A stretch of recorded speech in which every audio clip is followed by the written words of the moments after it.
Hola comunidad RDLN. Antes de todo me presento. Soy Misael Hernández, de un pueblo del municipio de Chalco en el Estado de México que está muy cerca de un pueblo de Milpa Alta, en la CDMX. Se llama Tecomitl. Esto es importante y más adelante les contaré por qué. Esta historia ocurrió cuando yo tenía apenas 7 u 8 años de edad, por lo cual no recuerdo muy bien lo sucedido. O creía no recordarlo al menos. Sin embargo, tras pláticas con mi madre para pedirle me contara más de aquellos sucesos, me di cuenta de que era exactamente tal cual lo recordaba. Así de aterrador, como la peor de mis pesadillas. En aquel entonces mi familia carecía de estabilidad económica y mi casa, la casa de mis padres, se encontraba en construcción, por lo cual ni una recámara tenía puerta y solo la de mis padres tenía una cortina. Pues bien, recuerdo que aquella noche yo estaba enojado con mis papás. No recuerdo muy bien el motivo, pero no pude dormir durante toda la madrugada por lo enojado que estaba. Yo dormía en un sofá que se hacía cama. Mi hermano mayor dormía en otra recámara que daba a la sala y mi hermano menor todavía dormía en el cuarto de mis papás. Desde donde yo estaba, se veía el marco de la puerta de la recámara de mi hermano y el pasillo que daba a la sala, y fue entonces a altas horas de la noche, a la mitad de la madrugada, que vi una sombra sumamente oscura y que claramente era la de una persona. Al menos eso es lo que yo creía en ese momento. Recuerdo de verdad perfectamente cómo esa sombra salió gateando desde la recámara en donde se encontraba mi hermano y se dirigió hacia la sala, hacia donde mi mamá tenía un pequeño mueble con dulces, los cuales vendía para obtener un poco de dinero. Yo creí en ese momento que era mi hermano quien había salido así para no hacer ruido y comerse los dulces, y al día siguiente le comenté a mi mamá lo que había hecho. Pero ella me respondió que eso no podía ser cierto, porque mi hermano había salido con unos amigos y había pedido permiso para quedarse en la casa de uno de ellos. Mi hermano no había llegado a dormir a la casa. No había nadie en su cuarto. Los días posteriores a esto no recuerdo muy bien lo que sucedió, pero me comenta mi mamá que yo, por el susto tal vez, no podía dormir. No quería comer ni beber agua, y es por esto que estuve en un grado de desnutrición muy serio. Como no se podían explicar con los médicos por qué mi rechazo a alimentarme, llamaron finalmente a la suegra de uno de mis tíos para que me curara del espanto, como se dice aquí en el pueblo. Y es a partir de aquí que vuelvo a recordar claramente de nuevo. La señora, aparte de otros rituales que se realizan con ramas y humo de incienso, como en las limpias que realizan los danzantes del Zócalo en la Ciudad de México, hizo algo más, algo especial, algo que me asombró a mí y a toda la familia. Ella derritió una vela blanca, virtió la cera en un jarro de barro con agua, la tapó, la puso al fuego hasta que el agua hirviera y posteriormente dejó que se enfriara aún con la tapa puesta. Cuando la cera se encontraba lo suficientemente dura de nuevo, la destapó. En la tapa se quedaba pegada la cera, la cual formaba mi casa. De verdad, tal cual, formó mi casa. Tal vez eso no me lo crean. La verdad es que yo tampoco creía que lo que recordaba era lo que realmente pasó. Sin embargo, mi madre y mi abuela me lo acaban de confirmar.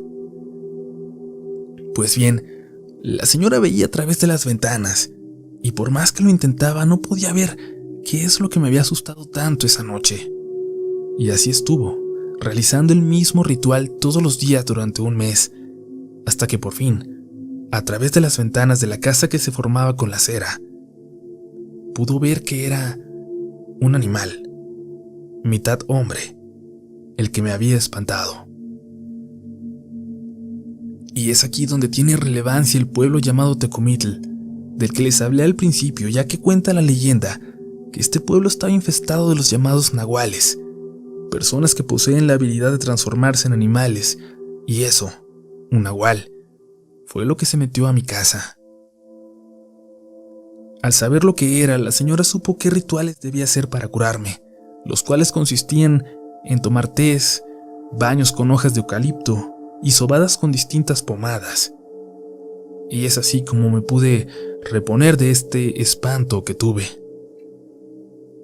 Como dato curioso, en el pueblo de Tecomitl se cree tanto en los nahuales que erigieron una estatua en su honor, de la cual les dejaré una fotografía si es que la encuentro. Espero que les guste este relato.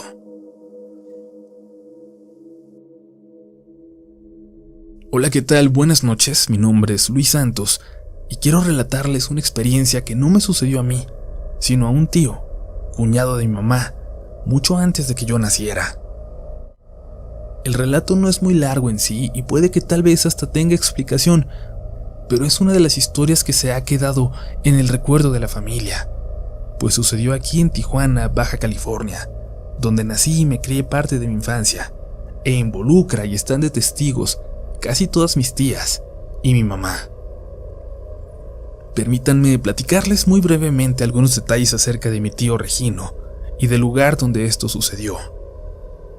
Aunque ya hace 5 años que falleció, a mi tío se le recuerda por ser una persona muy católica y servicial en la iglesia en todo lo que podía. Era muy bromista, alegre y trabajador. Mi tío Regino nos platicaba que de niño sus padres lo criaron para no tenerle miedo a nada y para hallarle explicación a todo lo que normalmente consideramos como paranormal. Tal vez suene un poco cruel, pero nos contaba que sus padres lo mandaban a la tienda en la noche, casi en plena oscuridad por la poca luz que había en aquellos tiempos, y él era apenas un niño.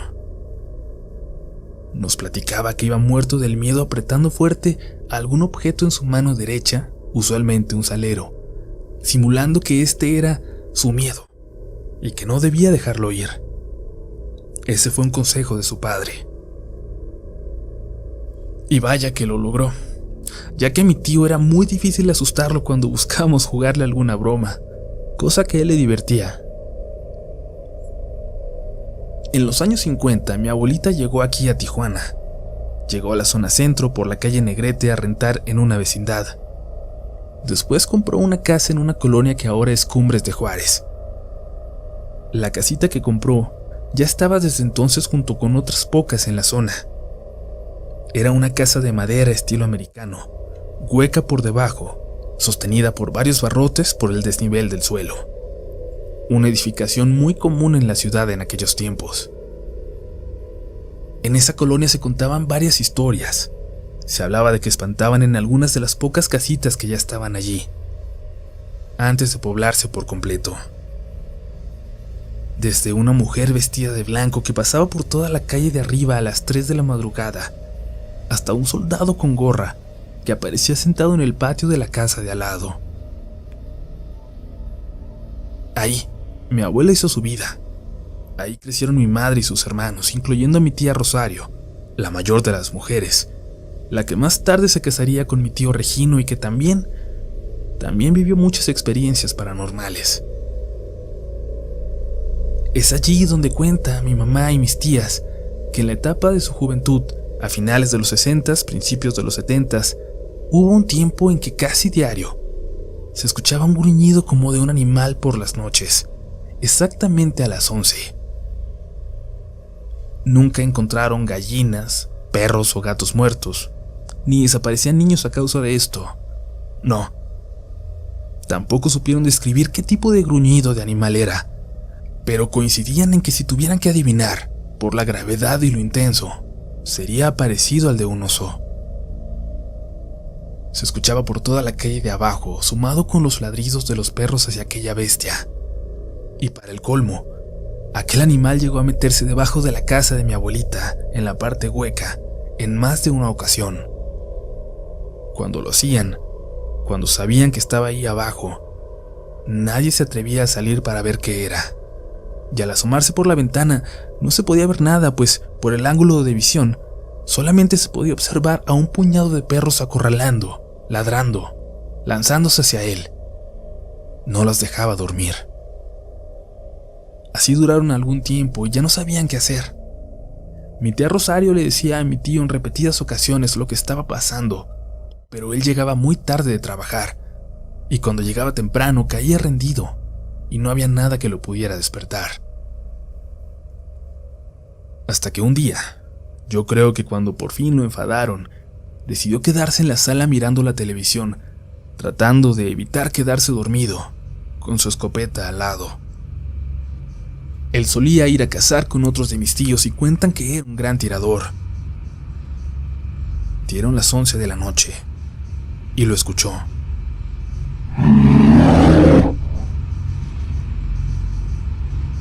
Ese gruñido que había estado atormentando a mi mamá y a mis tías y a los demás vecinos. A mi tío se le erizaron los vellos de la piel. No se lo esperaba. Por más valiente o escéptico que quiera ser uno en estas situaciones, nomás no se puede, contaba mi tío Regino. Se levantó del sillón, tomó su escopeta, pues total, para eso se había quedado velando, y dijo en su mente: ahorita va a ver cómo le va a ir, a lo que sea que esté allí afuera. Salió de la casa por el lado de abajo, y no le tomó mucho tiempo para encontrarse con aquel animal que iba caminando muy lentamente por la orilla de la calle. En aquel tiempo, detrás de esa orilla, solo había un barranco. Aunque ya era entrada la noche, no estaba completamente oscuro, a causa de algunas pocas luces de algunas casas, más la poca luz de la luna, así que pudo observarlo bien. Era como un perro muy enorme, de pelaje muy negro, al que le brillaban los ojos en la oscuridad. Pero yo sabía que no era un perro, ni oso, ni cualquier otro animal que yo haya visto en mi vida, decía mi tío. Estaba caminando en 4 patas muy lentamente por la orilla del barranco, con la mirada hacia el frente. Le apunté con la escopeta. Era un tiro fácil, pero cuando pasó justo frente a mí, a unos 8 metros, se detuvo y volteó a verme. La verdad, no me dio miedo, pero sí me hizo dudar. Lo tenía en la mira, no estaba lejos. Caminaba muy lento y además se detuvo. No podía fallar. Pero esa mirada la sentí retadora. Sentí que me estaba retando a jalar el gatillo, como si dijera: tira, a ver de cómo nos toca. Me hizo dudar. Pensé: ¿y si fallo? ¿Y si lo esquiva? ¿Y si le doy pero no le pasa nada? ¿Qué me va a pasar a mí? Me quedé inmóvil con el dedo en el gatillo por unos segundos hasta que volteó la cabeza hacia el frente y continuó su camino con aquella tranquilidad con la que me lo había topado desde un principio. Lo seguí con la mirada, apuntándole todavía con la escopeta, hasta que desapareció en la oscuridad del cerro. Para nuestra sorpresa, ese fue el último día en que hizo su aparición. Esa era la experiencia que nos contaba mi tío Regino, y también mis tías y mi mamá, cada una desde una perspectiva, desde la que la vivió y escuchó. No sé qué piensen ustedes, si lo crean o no, pero en lo personal, para mí pudo haber sido un nahual. Ya sé, en Tijuana suena increíble. Lo que sé es que nos encantaba escuchar cómo nos lo contaba mi tío. Como les platiqué en un principio, era bromista, pero sabíamos que esa experiencia era real, ya que él mismo decía que cada vez que la platicaba, se le ponía la piel chinita, nada más de acordarse. También mi madre corroboraba, asegurando que desde ese día, nunca más se volvió a escuchar ese gruñido por la noche. Ese gruñido que atormentó parte de mi familia y que enfrentó cara a cara a mi tío Regino. Gracias por tomarse el tiempo de leer mi historia.